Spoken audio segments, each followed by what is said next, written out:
Hey! Today I'm going to talk about why this scene of The Boys is the best I ever seen so far. I'm going to show it to you by body language that the actors portrayed into their characters, which makes not only the acting good, but also the scene as good. It isn't because I recently been reading books about body language and I feel like a psychology god, I promise. And I feel like psychology god, you know what I'm saying? While The Boys is a great show who deserves all the praise that it's gaining, it's always better to show why this series is great than to talk about it. And there isn't a better example than the scene where Homelander, the main antagonist of The Boys, meets with Stan Edgar of Vought Industries, the company that basically owns Homelander and its image. A literal god who has all the powers in the world talks with a mere mortal, but the mortal is actually the boss of the god that could easily kill this human being that stands beside him. Spoiler, of course.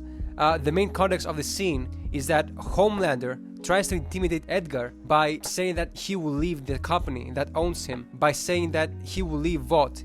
Let's get to why this scene is so great, and hopefully you will like it too. Morning. Mr. Edgar, I'm sorry. That's all right, Samantha. Busy day? Morning, Homelander.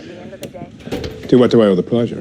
Homelander enters the room like he owns the place, like he does in every situation, with a certain superiority, which, you know, he does have. He's used to be praised and allowed to behave like he does, because no one has the power to tell him otherwise. His arrogance is fueled by the simple, brat-like decision of lasering everyone who tries to scold him, and because of that, he thinks that the world is a bunch of animals. He ignores the nervous secretary behind him. Even though of all that bravado, Edgar is cool and calculated, not showing a sign of distress. He is showing that he will handle this himself and doesn't blame the secretary. You never check in with your superheroes, do you?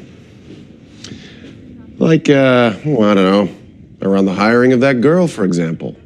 You wish to be consulted on Stormfront? Oh, why not? I signed off on all the rest. I'm the leader of the Seven. For which you have my undying respect. See, I don't think I do. No. Not even Madeline would have dared to try and pull this kind of shit. Oh, of course you know how important you are to everyone at Vought. No, Stan. I am Vought.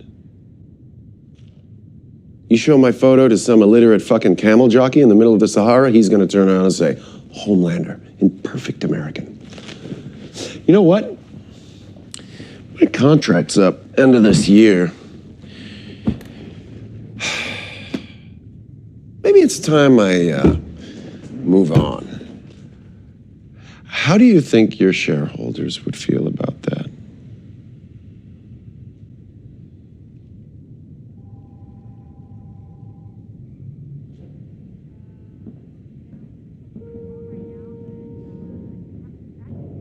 What do you know about Frederick Vought? Excuse me? After Homelander rants at his boss for a whole minute, he ends the statement by putting his legs up on Edgar's furniture as a show of dominance. After staring at each other, waiting for someone to engage in the argument, Edgar removes his glasses, like a man who takes off his business disguise and is about to reveal his true intentions. Frederick Vought, our esteemed founder.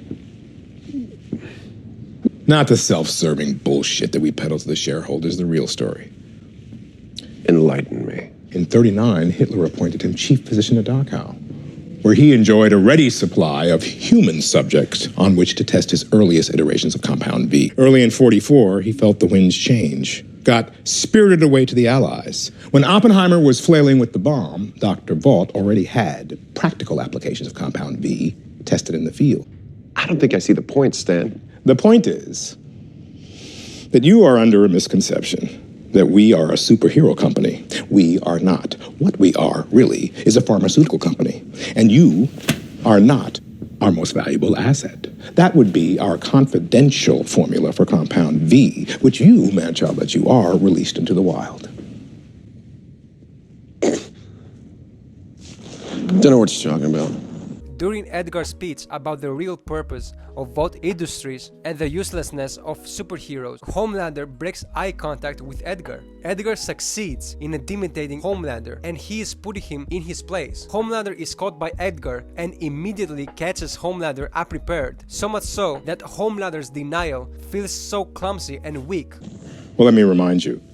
You slipped Compound B to terrorists all over the globe to get you and your cronies into national defense. But maybe at the cost of destroying the whole company. I don't think I appreciate your tone, sir. Not much at all. Edgar looks down on Homelander as he is calling him out for his stupid mistakes. This whole scene resembles a parent who scolds their spoiled child, something that Homelander never had in his life. He finally had someone bring his unchecked ego down. Since this scolding is a rare thing, if even a first time that Homelander is treated like a child, Homelander tries to desperately intimidate Edgar in retaliation by towering over Edgar. And I don't appreciate that the FDA now knows about Compound B, or that it's only a matter of time before the public finds out. While you're preening at the Golden Globes, we're busy running around like maniacs trying to clean up the mess you made. I don't have to consult you about Stormfront or anything else. Now, I believe you have a premiere, Tech Night Lives, to go to? When Edgar attacks Homelander without even flinching or backing up, Homelander shows embarrassment by realization about his role in this company. He tries to evade consequence for his arrogant behavior by avoiding eye contact. His role in both industries was distorted by his superhuman nature, thinking that he is the most important person in the company, but he's just a mascot.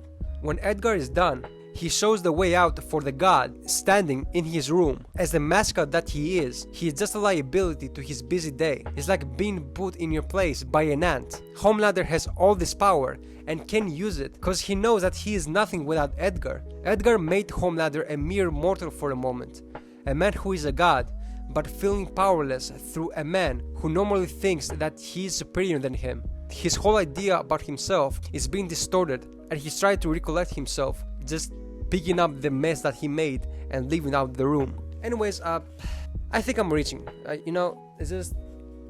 Anyways, I think I'm reaching. You know what I'm saying? I have a lot of time in my hands, and I've been reading too much about the subconscious lately. I don't know a lot about acting, but I found out that it takes a lot of talent to mix body language with acting. It's like the role of the show just got into the subconscious of the person that is acting them. Most of you all are on my dick like termite on The Boys.